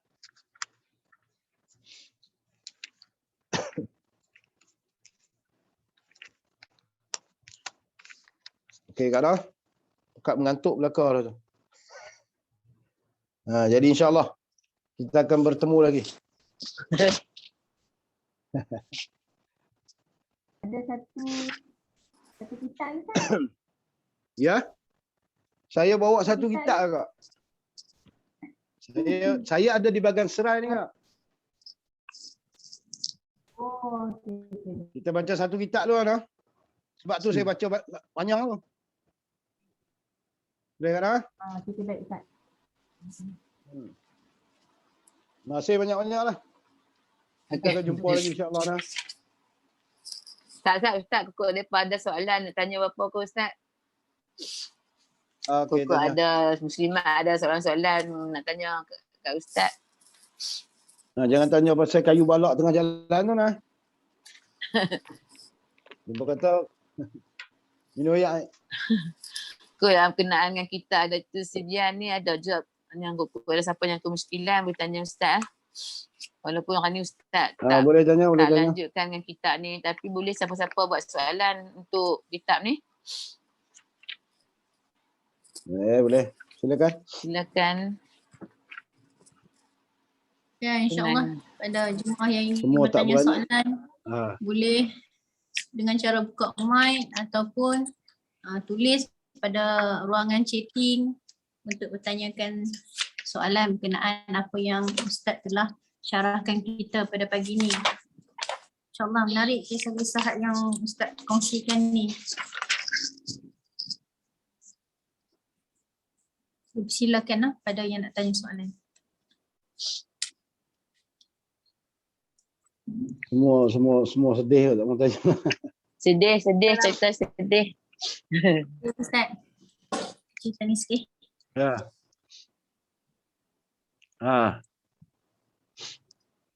Assalamualaikum Ustaz. Saya tanya. Wassalamualaikum tanya. warahmatullahi. Silakan. Kalau kita naik kapal terbang atau kapal terbang kan ke tempat yang selalunya orang ingat kita komunazim tu kita bermiqat kan tempat tu yang Ustaz masukkan tapi kita ada kapal terbang. Ya betul. Ada masuk dia. Orang yang pergi tak masuk Madinah dia terus pergi ke Mekah kan. Tak masuk ke Madinah lagi. Okey, jadi dia akan sampai di situlah tempat miqat dia. Walaupun atas Tempat kapal niat terbang kan? Ya boleh. Maksud dia akan masuk kawasan tu, dia kena niat haji ataupun umrah lah. Orang bagi miqat makani. Miqat dia ada 2, miqat zamani, miqat makani. Oh. Jadi bila kita nak niat haji ataupun umrah, kita kena pergi tempat niat. Yang Qarnun Manazil tu. Jadi bila kita naik flight, kita lalu atas udara dia tak apa dah. Jadi kita sampai, kena niat lah. Sebab kalau kita dah terlajak, kena bayar dam. Cuma orang yang pergi ke Madinah dulu, dia singgah terus di Madinah. Cuma yang masuk Mekah terus ni, kena niat lah. Di tempat tu. Yang kita sebut Qarnun Manazil tu lah. Tempat yang sama lah Ustaz kan? Tapi kita di atas kan? Dia kalau satu lagi, benda tempat yang sama. Cuma kita duduk atas. Kita niat di atas udara lah. Kalau kita pergi Taif, kita boleh. Jadi benda tempat yang sama. Cuma niat atas udara, niat di bawah terus. Itu je lah. Betul dah Ustaz. Mudah-mudahan boleh pergi lah. Mudah-mudahan boleh pergi lah. Alhamdulillah tempat yang sama masuk melalui Mekah tu terasa tu. Nanti boleh pergi insya-Allah ni. Dia pun nak buka dah ni. Alhamdulillah insya-Allah. Boleh pergi juga. Okay, next. Ada lagi soalan di ruang chatting. Kalau ada tanya.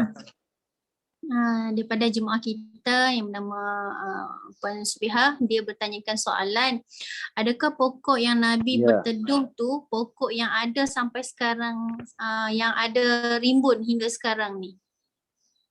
Oh, tak ada lah. Pokok tu tak ada, tapi kawasan yang Nabi masuk tu ada.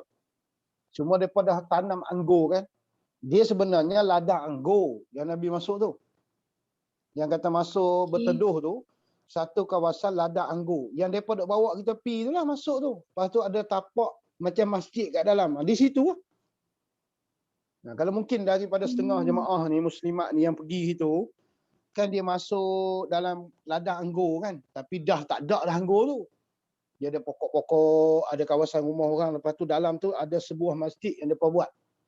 Jadi kata orang di situ, tapak masjid itulah tapak pokok yang Nabi duduk tu. Pokok tak ada dah. Nah, pokok tu dah habis dah. Pokok tak ada dah. Okay. Okay, Ustaz ada Cuma soalan kawasan tu lagi. masih ada. Okay. Kawasan masih ada lah. Ada. Sampailah. Kalau kita Ada lagi Cuma nak pergi ni soalan. tak tahu boleh pergi tak boleh pergi. Itulah noh. Okay, teruskan.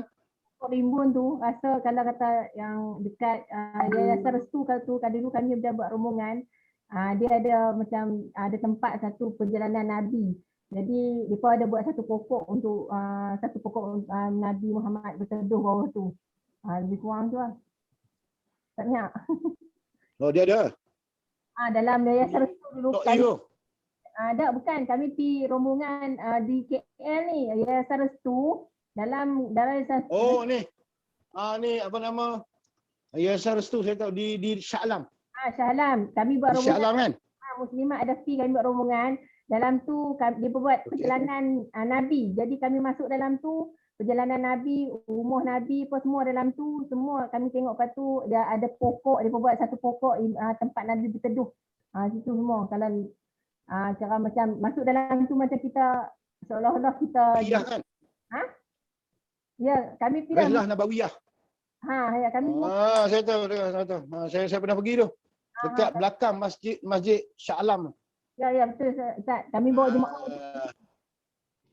Oh, makna dia buat balik lah. Dia tulis balik pokok-pokok yang mana Nabi pernah duduk tu kan. Tapi Dia buat balik. Dia buat sebiji pokok. Betul boleh budak-budak boleh dah duduk bawah tu. Kalau kita orang dewasa ni sempit sikit lah. Okey. Tu salah satu orang panggil ya. Boleh Ustaz? Tengok ada baca soalan tu. Dia kata soalan bertanya, isteri Nabi meninggal kan? Betul tak? Dia ada tanya soalan isteri Nabi meninggal. Sayyidatina Ya, betul tak? Ada. Ada soalan tu kan? Tadi kan? Dia tanya untuk isteri Nabi. Sayyidatina Khadijah meninggal umur berapa kan? Ya betul. Okey, tengok. Jadi Sayyidatina Khadijah ni meninggal, dia kata, dia kalau kita tengok 2 bulan selepas kematian bapa saudara Nabi. 2 bulan selepas kematian Abi Talib, Sayyidatina Khadijah meninggal dunia. Jadi Sayyidatina Khadijah meninggal dunia ni bulan Ramadan tahun yang ke-10 kenabian Nabi ketika berusia 60 tahun. Okey? Bermakna Nabi dengan Sayyidatina Aisyah ni lari 10 dengan Sayyidatina Khadijah lari 10 tahun. Macam usia Sayyidatina Khadijah ketika meninggal dunia 60 tahun. Dan usia Nabi ketika meninggal Sayyidatina Khadijah 50 tahun. Kan orang duk cerita Nabi umur 25, Sayyidatina Khadijah umur 40 kan? Betul tak? Kahwin tu. Bermakna kalau tengok di sini, Sayyidatina Khadijah meninggal umur 60, usia Nabi 50. Bermakna Nabi dengan Sayyidatina lari 10 tahun ya.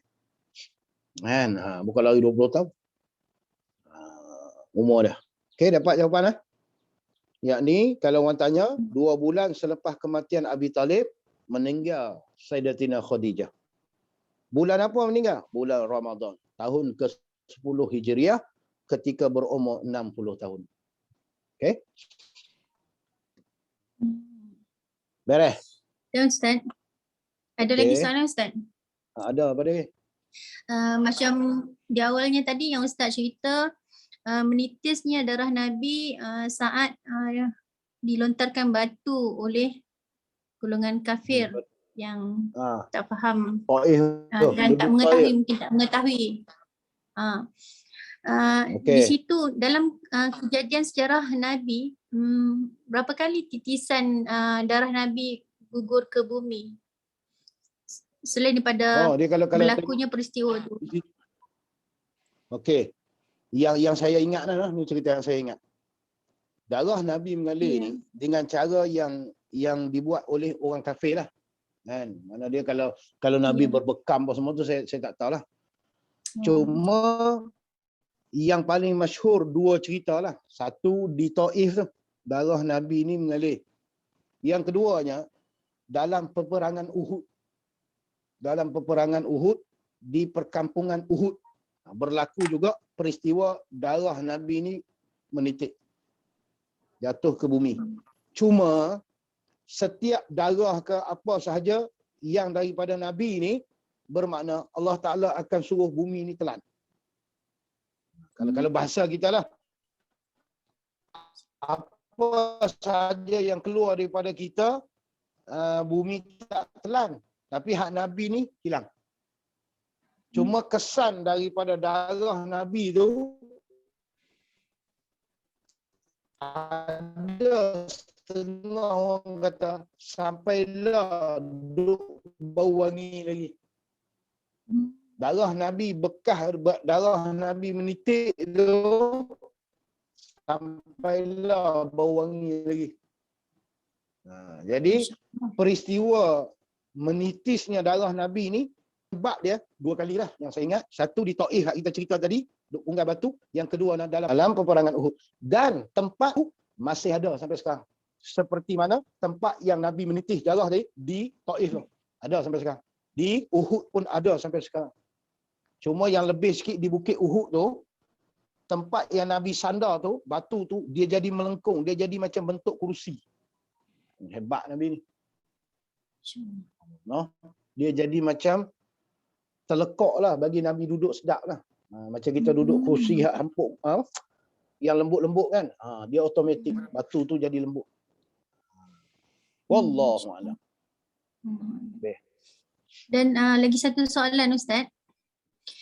Macam tadi kan Ustaz kata bila malaikat tanya sama ada nak dibunuh dah orang yang cuba nak mencederakan Nabi kan.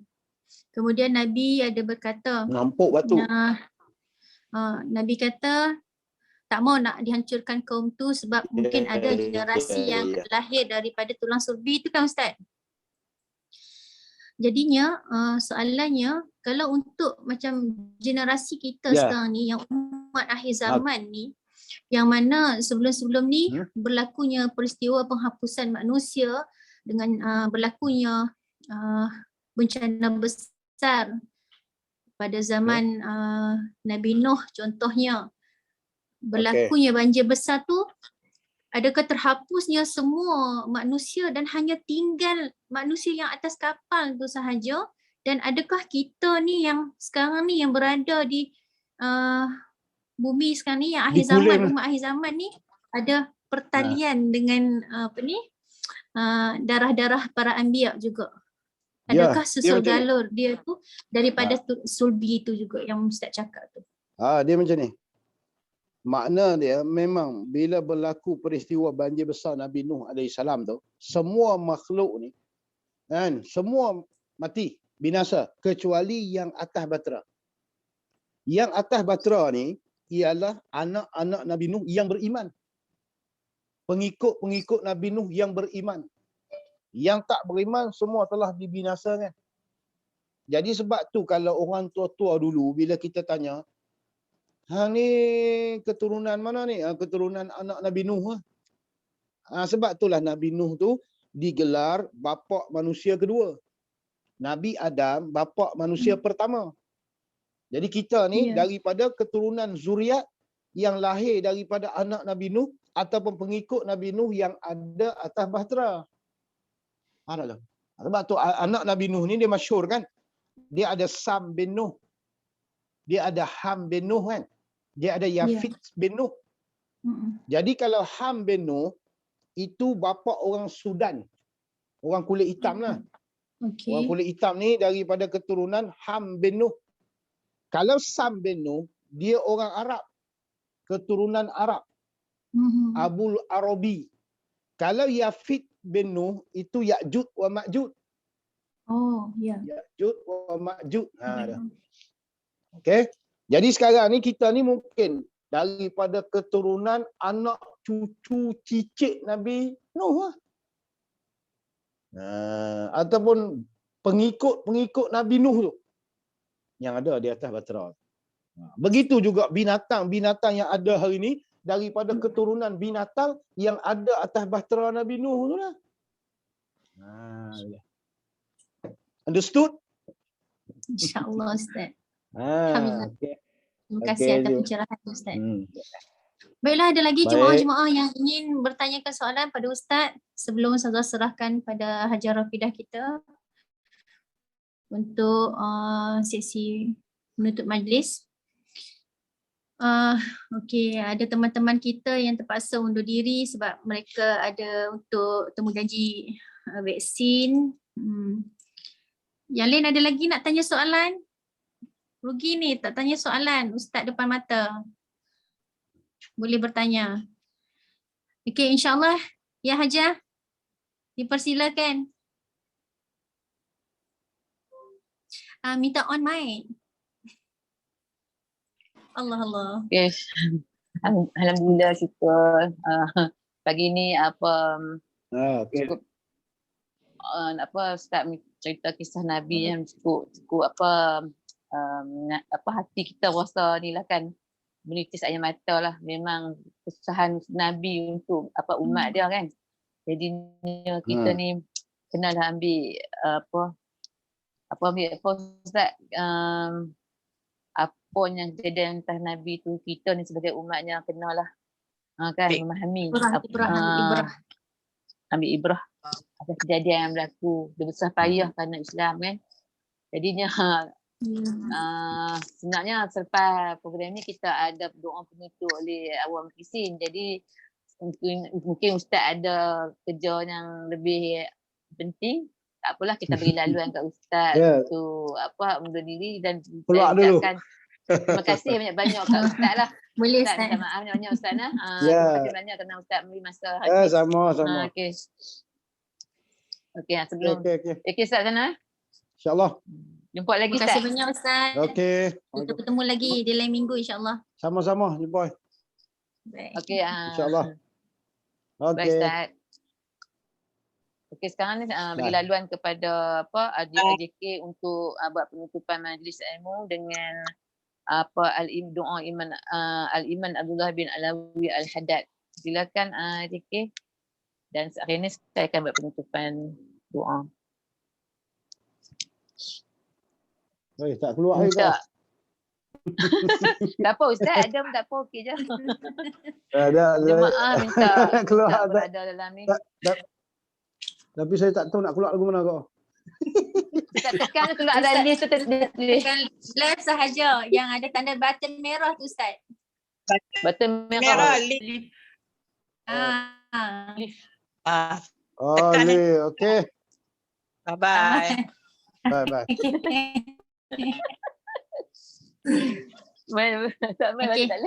Silakan doa penutup majlis kita insyaAllah. AJK minta mic kat sini, mic. Mic on, siap-siap. Dan ni JK kita kurang 2 orang tu dia mestilah. Bismillahirrahmanirrahim. Ya Rabbana عرفنا بأننا قد عرفنا وأننا أسرفنا على لظى أشرفنا اعترفنا بأننا اعترفنا وأننا أشرفنا على لظى أشرفنا فتب علينا توبة تغسل كل هوبة واستر لنا عوراتي وآمن الروآت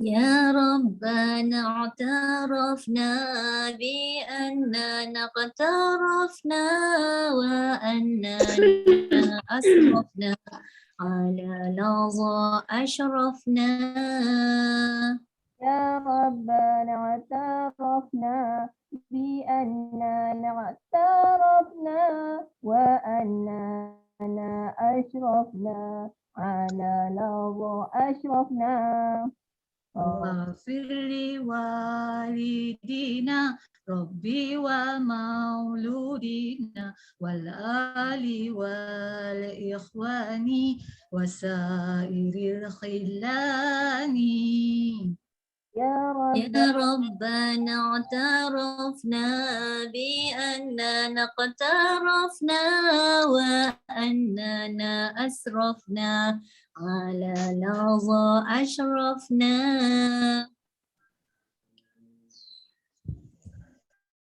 يا رب اعترفنا بأننا اعترفنا وأننا أشرفنا على لظى فضلا وجودا من نال باكتساب منا بالمصطفى الرسول نحظى بكل سول يا ربنا اعترفنا بأننا اقترفنا وأننا أسرفنا على لظى أشرفنا يا ربنا اعترفنا بأننا اقترفنا وأننا أسرفنا على لظى أشرفنا. Silakan Hajah penutup akhir.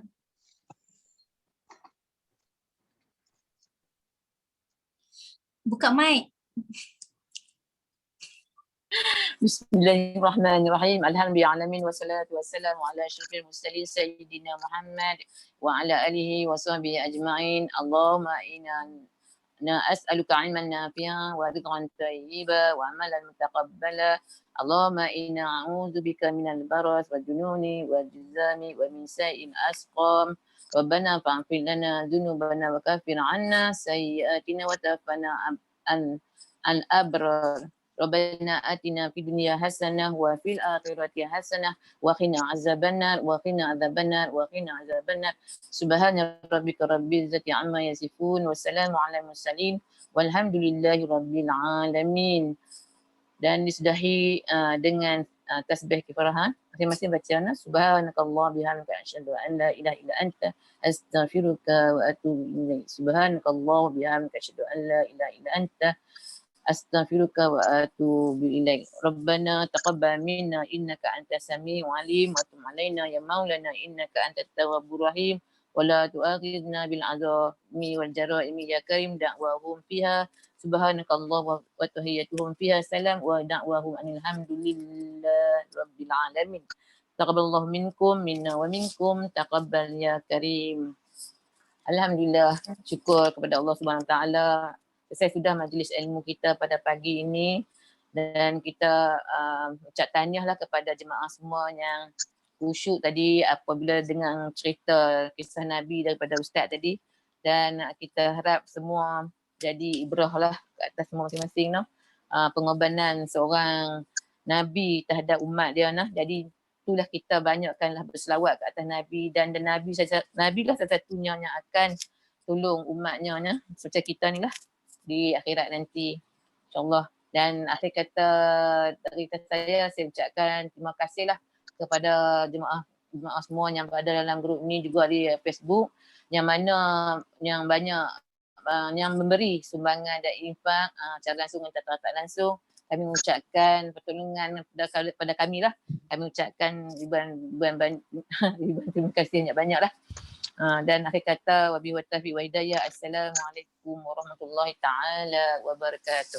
Alhamdulillah. Terima kasih semua. Salam selawat. Hari ni hari Jumaat, jangan lupa selawat Umi diperingatkan. Terima kasih semua. Masya-Allah. Terima kasih penonton FB. Jumpa lagi ya. Waalaikumsalam. Terima kasih semua. Senyum simpul Kak Salmah. Simpul. Terima kasih semua. Nuriana hari ni. Alhamdulillah. Oh, yang bertugas pun ada. Masya Allah, Kak Zah. Kak Zah misi yang okey. Okay, Kak Mawar biru still lah. Cerah menerang. Tengok. Kak Syida. Yang mana on video ni boleh lah Zana perasan. Yang tak on video ni tak tahu siapa dia. Kak Syikin. Timur. Selamat Salma. Sama kita masuk. Kak Syida. Kak Syida. Assalamualaikum semua. Kak Syida hampir tak nampak rupa tu ya. Salam. Kak Syida. Kita muka tak nampak langsung. Mana?